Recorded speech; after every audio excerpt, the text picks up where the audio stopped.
Bene, buonasera e benvenuti a Friulandia. Quest'oggi non parliamo di calcio giocato, ma cerchiamo di toccare un argomento che può essere correlato allo sport e al calcio in particolare. Ce ne parla la dottoressa Marianna Pertoldi, psicologa, che salutiamo innanzitutto. Buonasera. Buonasera. Buonasera. Dottoressa, quali sono le applicazioni della psicologia nello sport? Sulla psicologia dello sport si comincia a parlare negli ultimi anni. In realtà fino a pochi anni fa è stata confusa con la psicologia clinica o la psicologia generale applicata a chi praticava o insegnava o allenava qualche sport. In realtà la psicologia dello sport è tutt'altro. Anche chi è psicologo, lo psicologo dello sport può diventarlo anche un allenatore, se si impegna un po' di più, ma può farlo anche l'allenatore.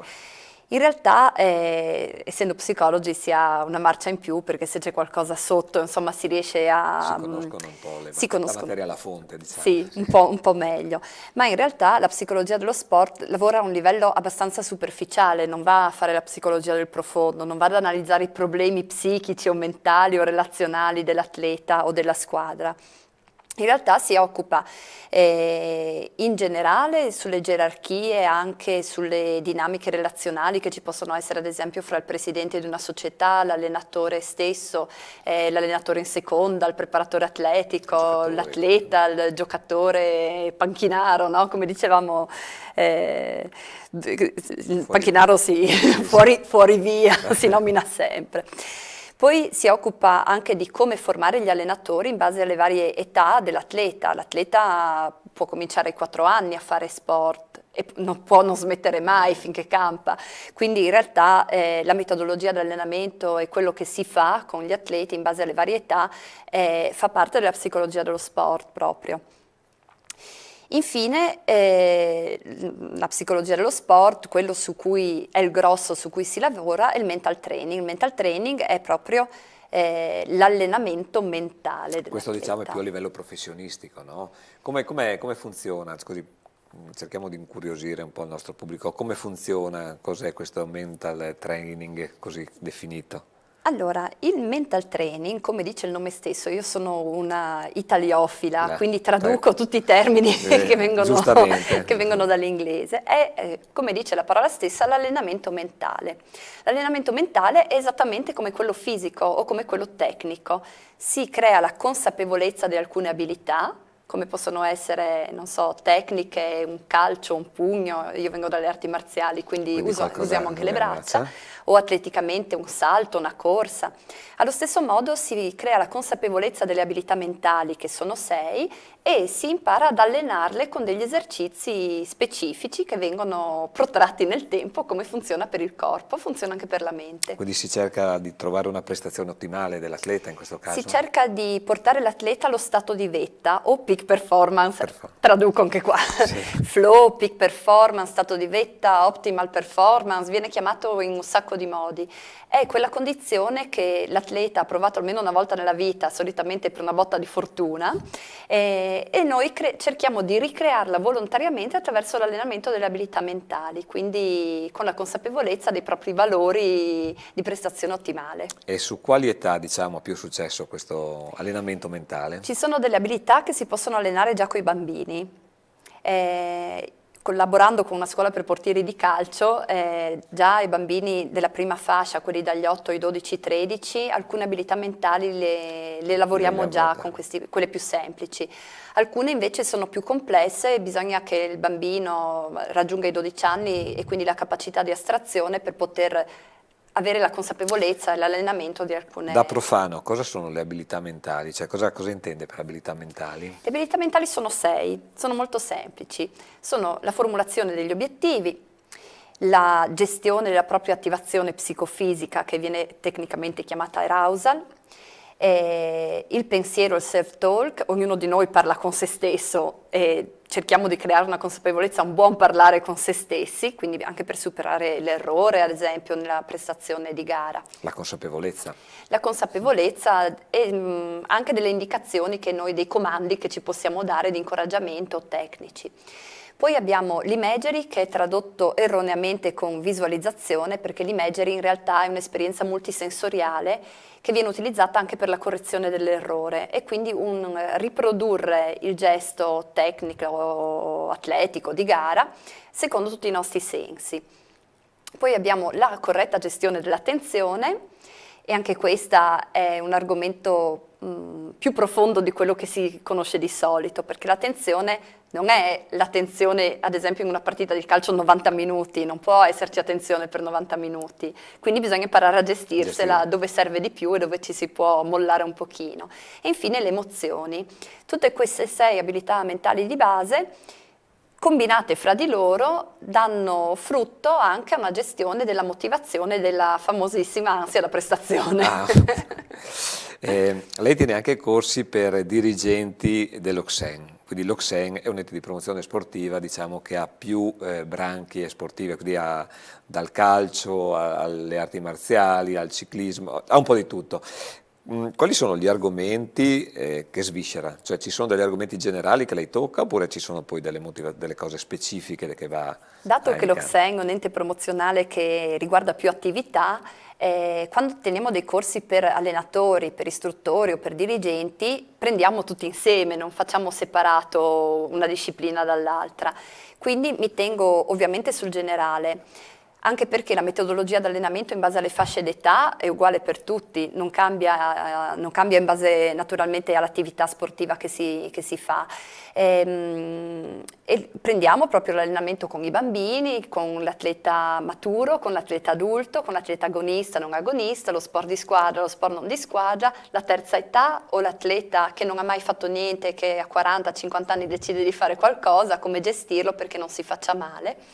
E poi naturalmente mi occupo delle dinamiche societarie per i dirigenti, facciamo anche un po' di marketing perché male non fa. Qualche squadra magari ha, qualche associazione magari ha qualche mira di questo tipo. Comunque sì, diciamo è un impegno importante, quindi ci sono corsi che comunque hanno una durata, cioè non sono le classiche 2 ore la spolverata, c'è un corso che porta minimo via di 8 ore. Di 8 ore. Un minimo di 8 ore. Ma questi corsi sono a pagamento o sono corsi che sono dei corsi a pagamento, ma non perché ne faccio parte, ma devo dire che il rapporto qualità-prezzo è veramente ottimale.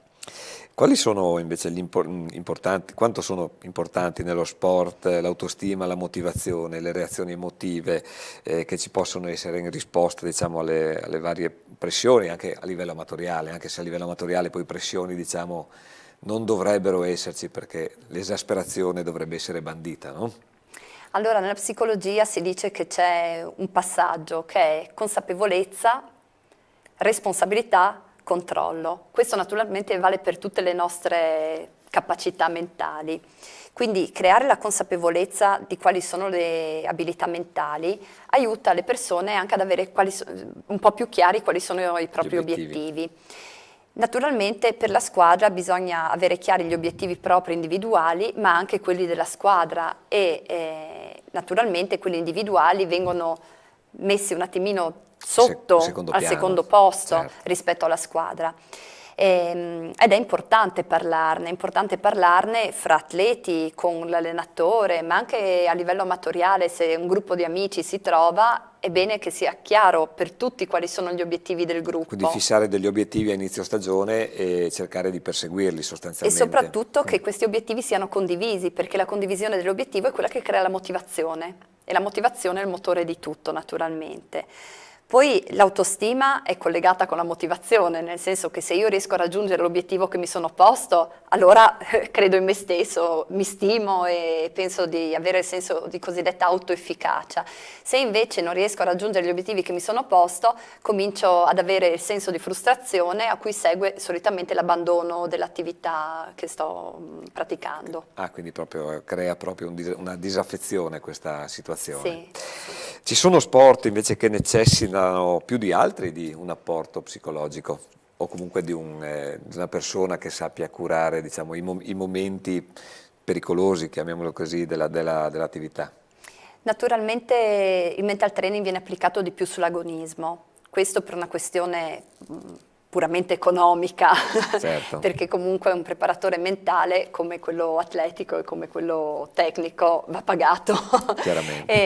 E quindi solitamente nell'agonismo c'è un investimento anche economico più maggiore. intenso.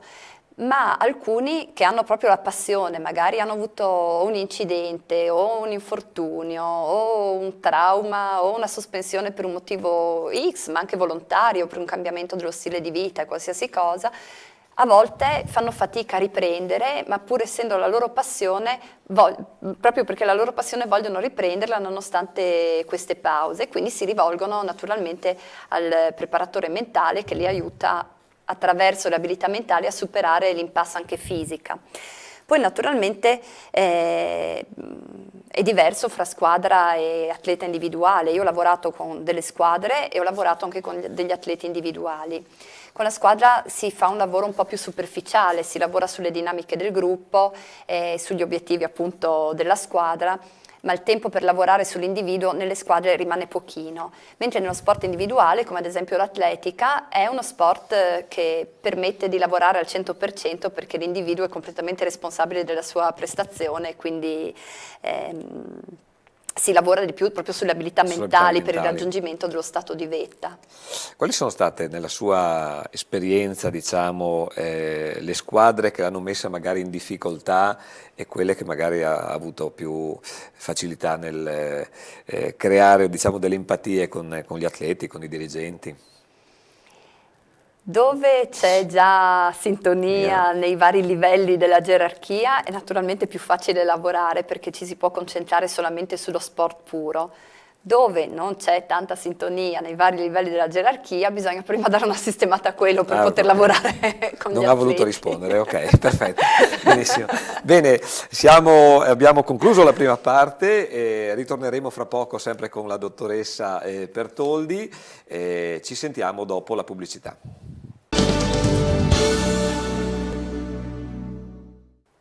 Rieccoci in studio, sempre con la dottoressa Pertoldi. Dottoressa, i dirigenti sostanzialmente sono coloro che trasmettono i valori, no? O perlomeno dovrebbero trasmettere i valori sportivi ai propri soci.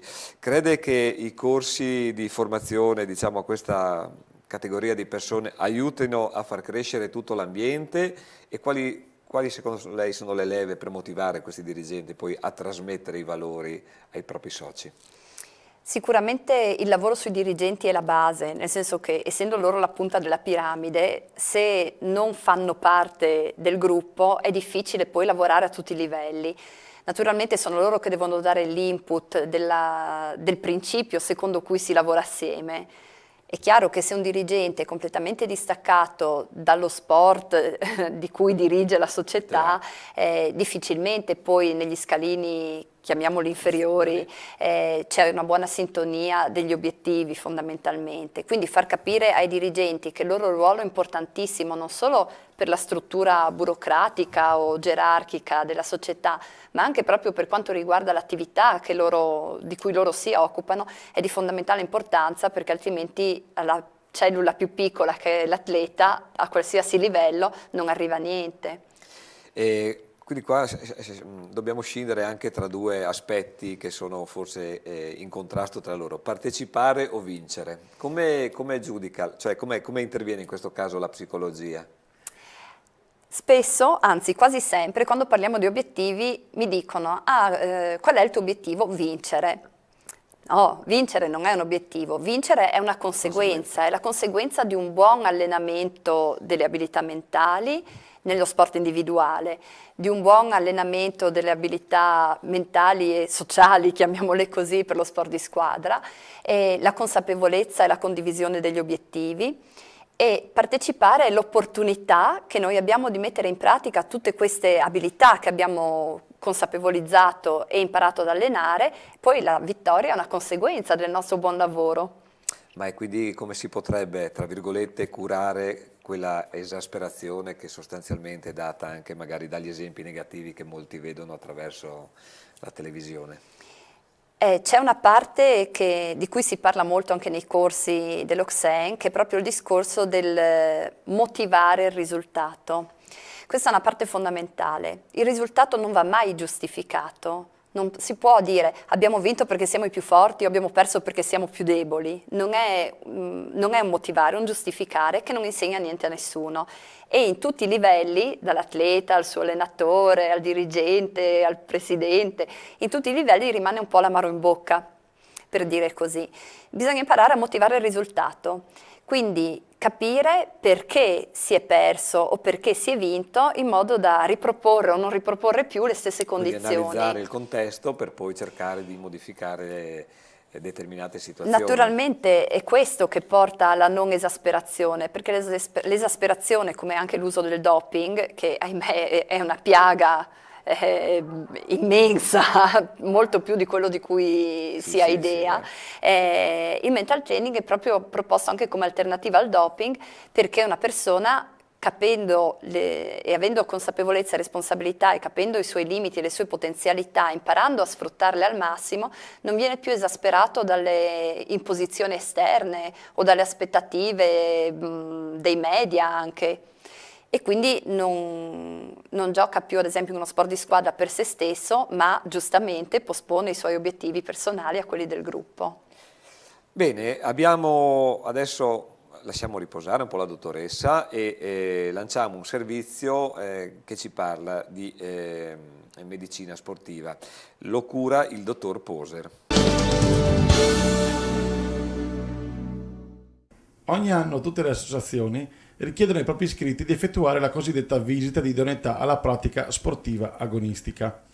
Affinché tale visita si possa considerare eseguita in maniera corretta, quali criteri deve rispettare? Tutte le associazioni richiedono annualmente l'esecuzione della visita per la certificazione dell'idoneità agonistica perché questa è obbligatoria nel nostro Paese. L'obbligatorietà di questa prestazione ci ha reso al primo posto nel mondo nella prevenzione degli eventi avversi durante attività agonistica.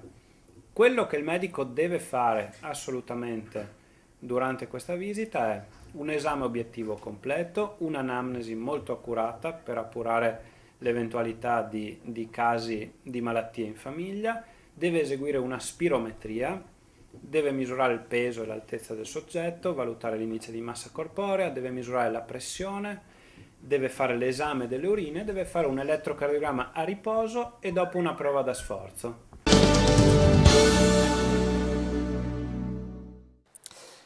Rieccoci in studio. Dottoressa, noi siamo un po' calciofili, per cui le chiederò adesso delle domande un po' legate al mondo del calcio e ai ruoli del mondo del calcio. Identificando, diciamo, ruolo per ruolo, quali sono le aspettative, le emozioni che vivono diversi ruoli? Non so, le faccio l'esempio, il portiere avrà emozioni diverse dal dirigente o dal centrocampista o dal difensore, cioè si può cercare di scindere le emozioni e le aspettative di queste figure, chiamiamole tecniche? Sì, diciamo che ogni individuo, per quanto riguarda le emozioni, ha il suo schema di emozioni facilitanti o inibenti, positive o negative. In realtà però non c'è molta fantasia, nel senso che per ruolo sono abbastanza simili, come anche il discorso della gestione dell'attenzione e come il discorso di tutte le altre abilità mentali. Appunto, essendo un allenamento come quello fisico, viene personalizzato in base al ruolo e in certi casi anche in base alla persona. Possiamo dire ad esempio che l'attenzione del portiere è completamente diversa rispetto a quella dell'attaccante, completamente diversa. Perché? Perché ha una sequenza che copre tutti e quattro gli spazi, i quadranti dell'attenzione, che può essere interna, esterna, larga o ristretta. E qui entriamo in un mondo un po' andiamo vasto. Un po' più nello specifico. Sì. Mentre l'attaccante diciamo che salta, scavalca certi quadranti, quindi potenzialmente ha più attenzione a disposizione in certi momenti rispetto ad altri. Lo stesso vale per il portiere. Il centrocampista invece deve avere un'attenzione abbastanza costante un po' su tutto. Mi riesce più facile parlare del portiere vista l'esperienza che ho. Il portiere è l'ultimo baluardo proprio della squadra e quindi ha un senso di responsabilità che gli procura delle emozioni diverse, nel senso che si può vincere, si può pareggiare una partita, anche se l'attaccante non fa più di tanto, ma se il portiere sbaglia anche solo una volta si rischia di perdere la partita. L'attaccante ha una sua responsabilità che gli porta naturalmente la cosiddetta ansia da prestazione. Abbiamo visto grandi nomi che non sbagliano un colpo, che poi in momento di ansia da prestazione, di difficoltà o di responsabilità hanno fatto dei tiri che sono stati scandalosi. Ricordiamo qualche mondiale di qualche anno Esatto. E chiaramente ognuno ha le sue responsabilità, naturalmente. Le abilità mentali vengono personalizzate negli allenamenti allo stesso modo con cui vengono personalizzate le abilità tecniche e atletiche. A un attaccante non si chiederà mai di imparare a cadere per terra, allo stesso modo non si imparerà mai, non gli si insegnerà mai, ad esempio, a valutare la traiettoria di un tiro. O meglio, gli si insegnerà a farla la traiettoria del tiro, ma non a interpretarla, come ad esempio si fa col portiere. Questo per quanto riguarda l'attenzione, so che a dirlo così in maniera superficiale è un po' difficile da comprendere, ma il fatto di spostare l'attenzione in tutti e 4 i quadranti è un lavoro mentalmente molto impegnativo. Il fatto dell'attivazione è lo stesso, il centrocampista deve avere un'attivazione abbastanza costante, essendo il ponte fra l'attacco e la difesa. Il difensore ha un po' meno costanza del centrocampista, ma comunque ne ha molta di più rispetto al portiere e all'attaccante. Dipende anche in che squadra gioca, insomma. Sì, dipende. Se gioca nella mia, probabilmente ha molta più attenzione il difensore. No? Sì. Okay. Quindi sì, in realtà ogni ruolo, ogni abilità mentale viene personalizzata per ogni ruolo e poi viene personalizzata per ogni individuo. E invece del classico panchinaro cosa si può dire? Cioè di quelle persone che stanno magari in panchina aspettando che venga il suo turno. Panchinaro è sottovalutato. Panchinaro è sottovalutato perché in realtà il ruolo del motivatore ce l'ha quasi sempre lui. Il panchinaro è quello che si occupa e si preoccupa di tenere alto l'umore della squadra, di incoraggiare i compagni, di tranquillizzarli se qualcosa va storto. Quindi il panchinaro è, secondo me, è un valore molto importante sotto l'aspetto del mental training. Quindi è un secondo allenatore, insomma, uno che motiva il giocatore. Funge da preparatore mentale quando il preparatore mentale non c'è. Ok. Bene, un'ultima domanda, quindi secondo tutte queste considerazioni lo sport fa bene alla psiche? Sì. Aiuta anche altre patologie, se vogliamo? Lo sport fa sicuramente bene alla psiche, i latini dicevano mens sana in corpore sano, ma è vero anche il contrario, nel senso che una psiche sana rende migliore lo sport.